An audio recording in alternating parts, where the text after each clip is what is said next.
So hi everyone, my name is Mary and we're back with the third of our lunchtime series. So I'm here with Julianne and today I'm going to talk to you about iOS, I suppose. So this is our smartphones series and I'm going to chat about managing your iOS phone. So your screen time, your safety and parental controls, how to find my device and SOS emergency calls.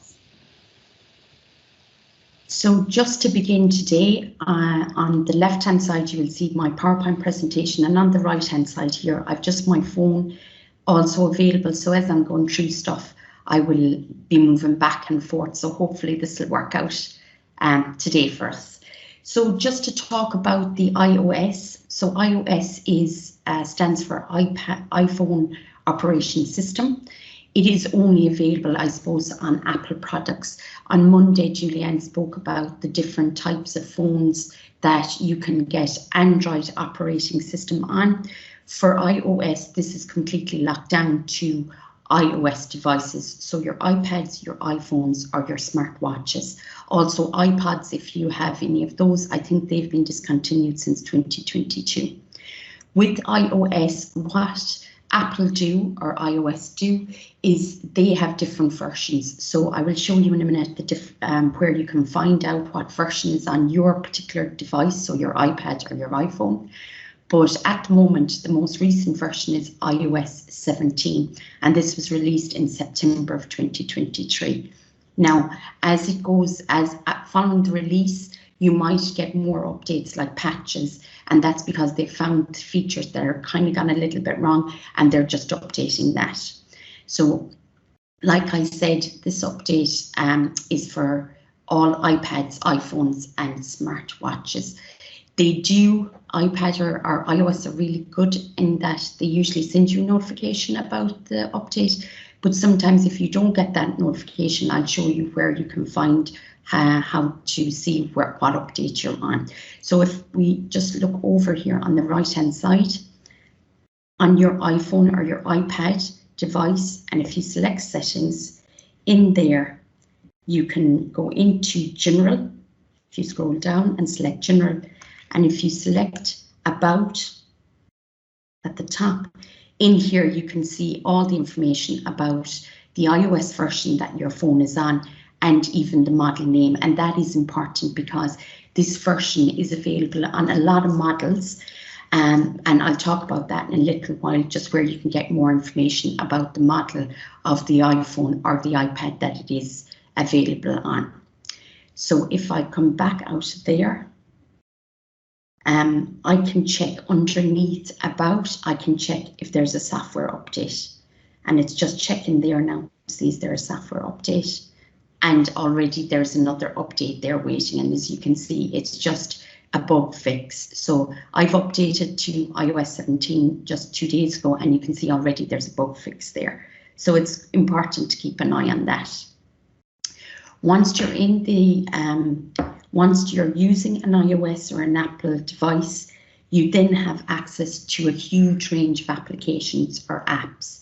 So, and they're available through the App Store, and over here on the right hand side, you can see the cursor is pointing there to the App Store. If I select that, I have access to a huge range of apps. I can search for apps, and I suppose just to say about iOS or Apple are very particular about who the standards of the applications or the developers that they allow to the apps to go on their App Store. So I suppose it's very secure. It's very, I suppose their security would be a little bit better from that sense, as in there's less risk, I suppose, of getting viruses and stuff on any of the Apple devices.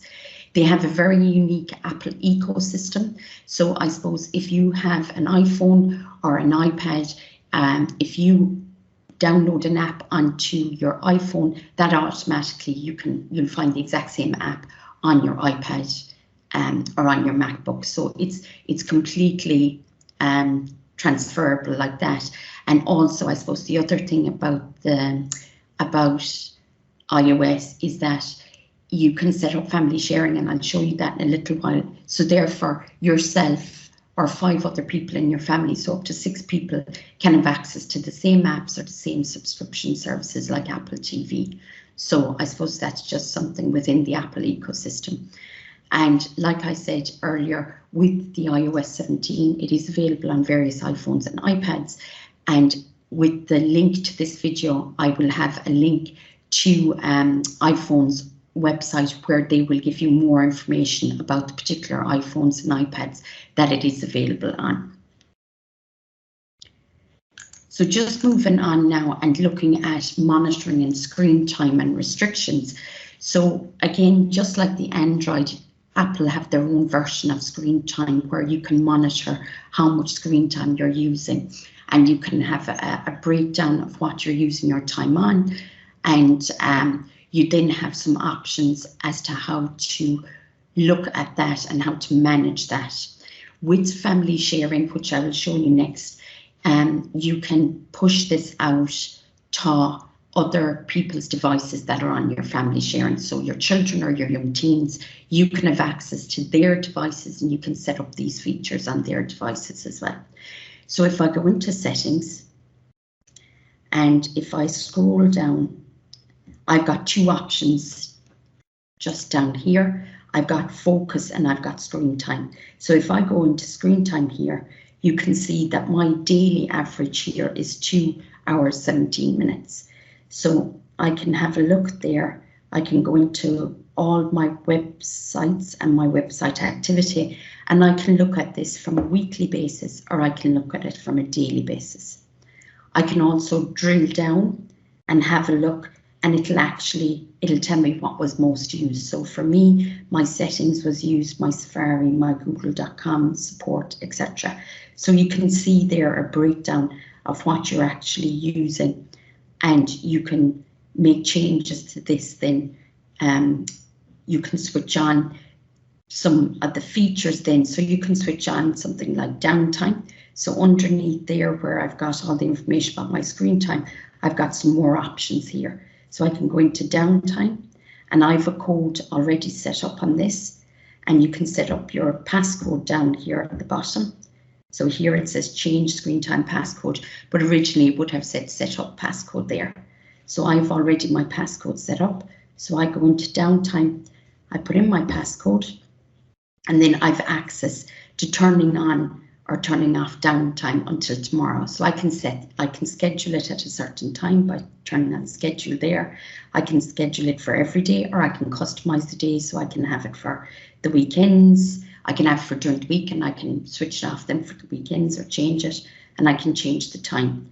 So just to show you what it'll look like with downtime switched on, you can see in a minute, hopefully.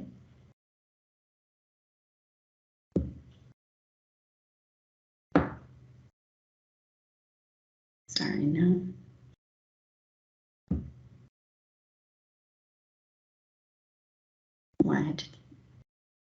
So turn on downtime until tomorrow. Sorry, I hadn't it switched on.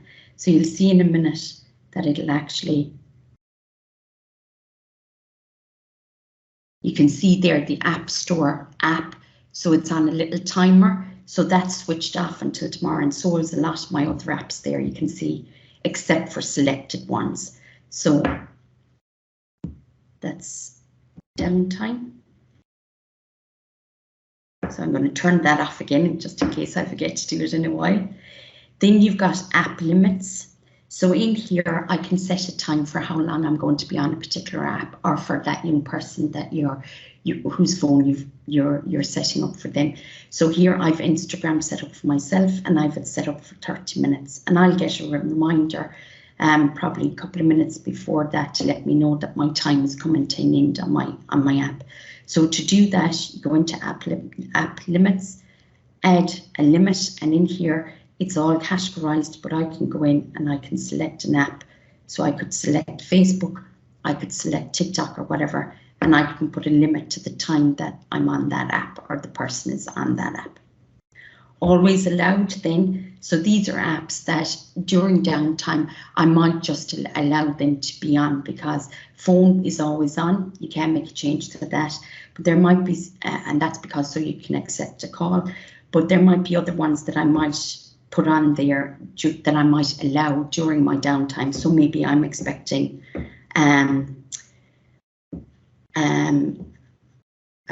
a video call maybe, so I can go in and I can select my video call, and that could pop up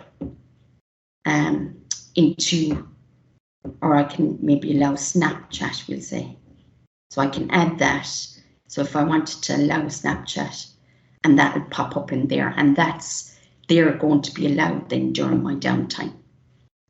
Another feature there is screen distancing, and this is a new feature with the iOS 17, and this is to reduce eye strain. So it tells you, it alerts you, if you've that switched on, it alerts you that the screen is too close to you and you need to push it back. So they're just some of the features there within the screen time feature. Some other features in there are these three, and I'm going to look at those in a couple of minutes with you, just when I talk about the next set of features, which are safety and parental control.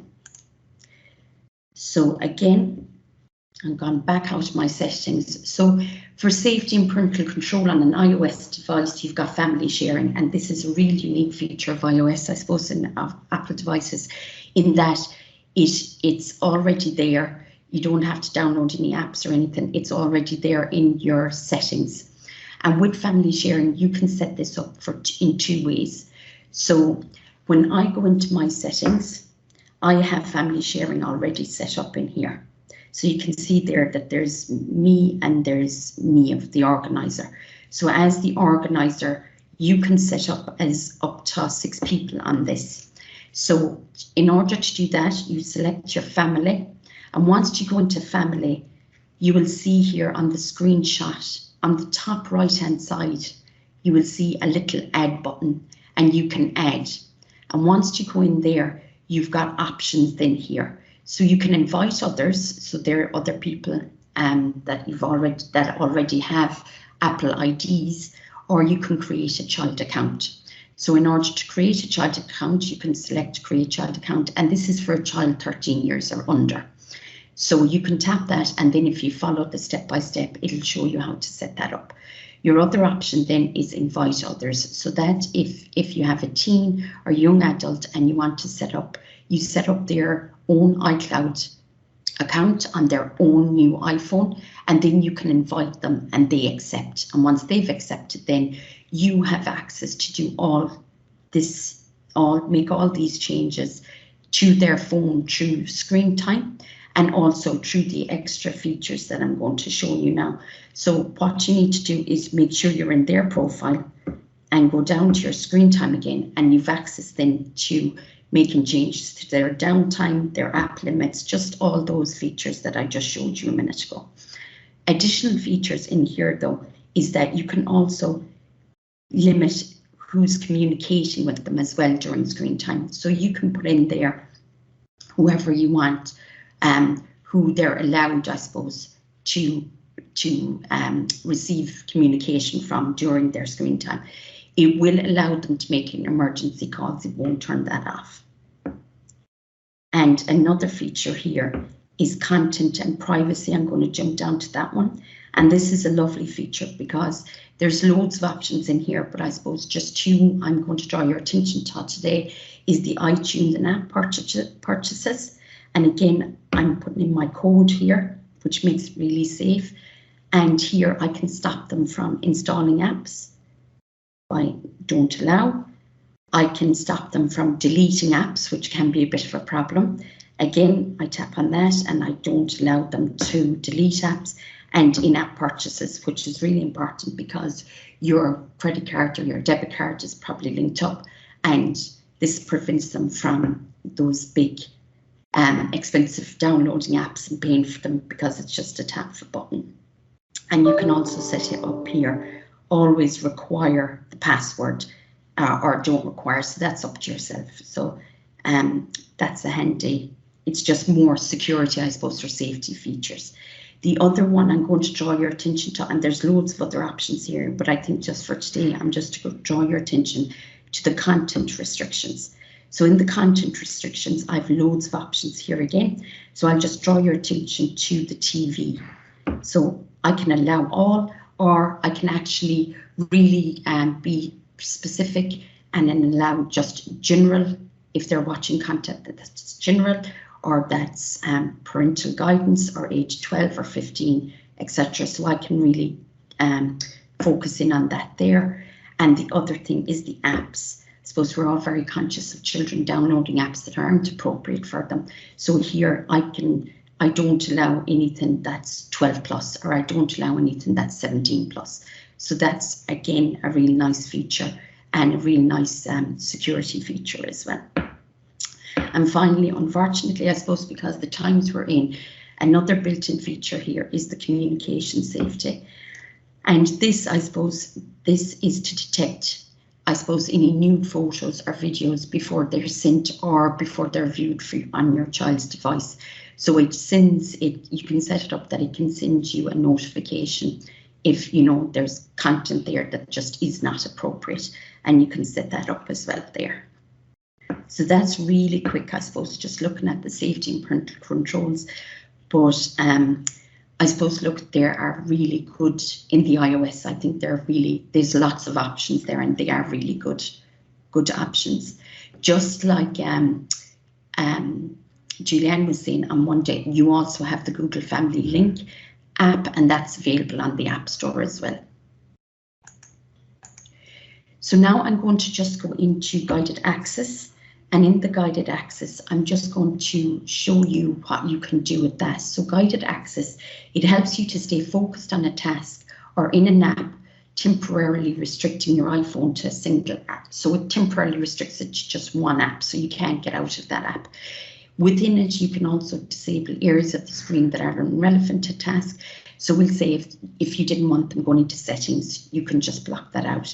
Or other areas where you know there might be an accidental gesture, so where they might hit it and that might be a distraction.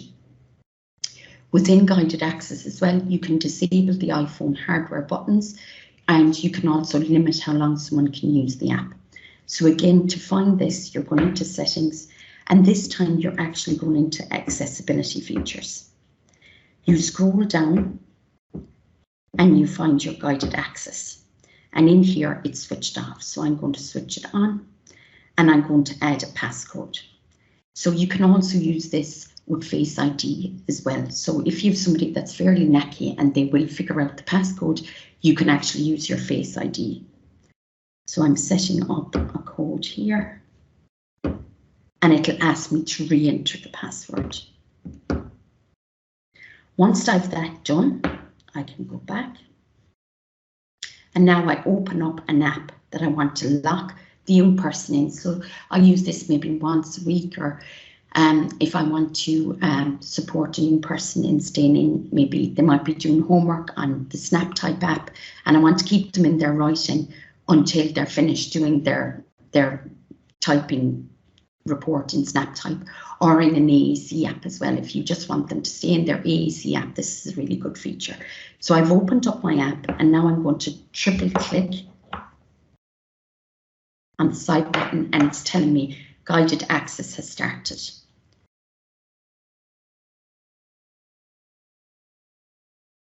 So here I can do things in it. There's things now on the app that I can do. So on the top left hand corner here, the hamburger there, or the 3 lines for the settings, I can draw a circle around that.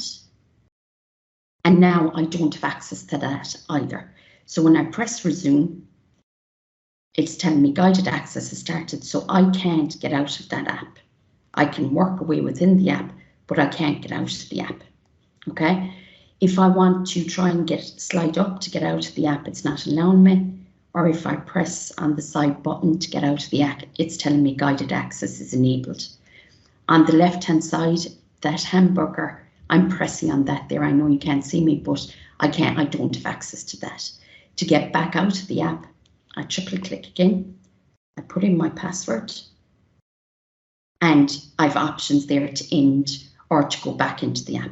One other feature there on the bottom left-hand side is the options, and in there you can disable, like I said, the hardware buttons, or you can limit the amount of time that you have in that app, or that the young person is in that app.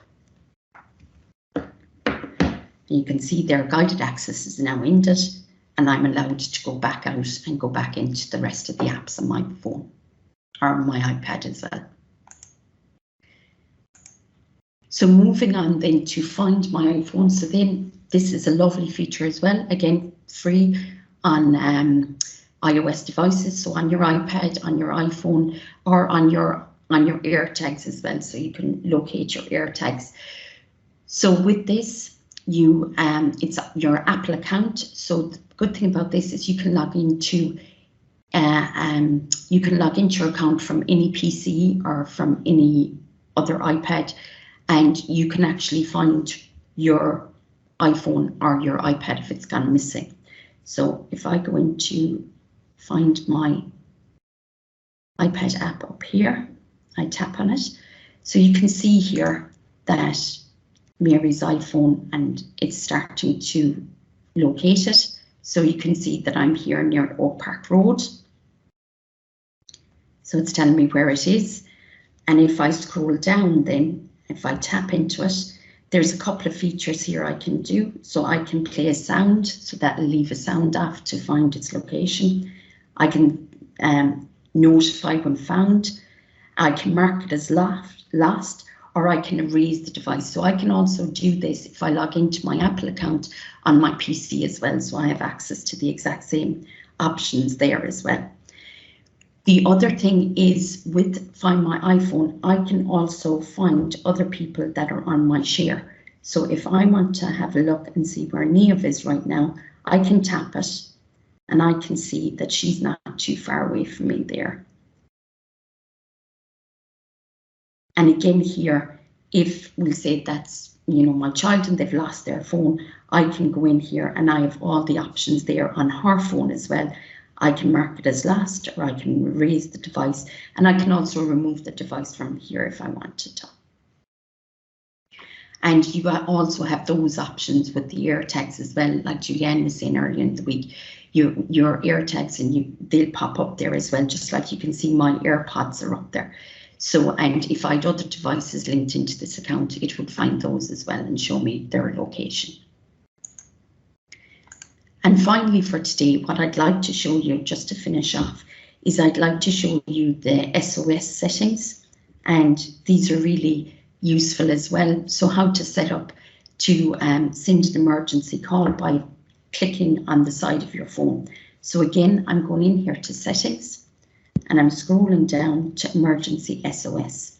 I select that, and in here I have a couple of different options on how I can set up that emergency service for myself. So the top one there, which is kind of the default one that's on, is called, so you're pressing and holding the side button and either volume button to make that emergency call. But I might prefer, like Julianne's option on the Android on Monday, I might prefer to call with 5 button presses there, so I can switch that on instead. And that's going to be my default now for my emergency calls. Another nice feature, and like Julianne was saying about the Android as well on Monday, is setting up your health information.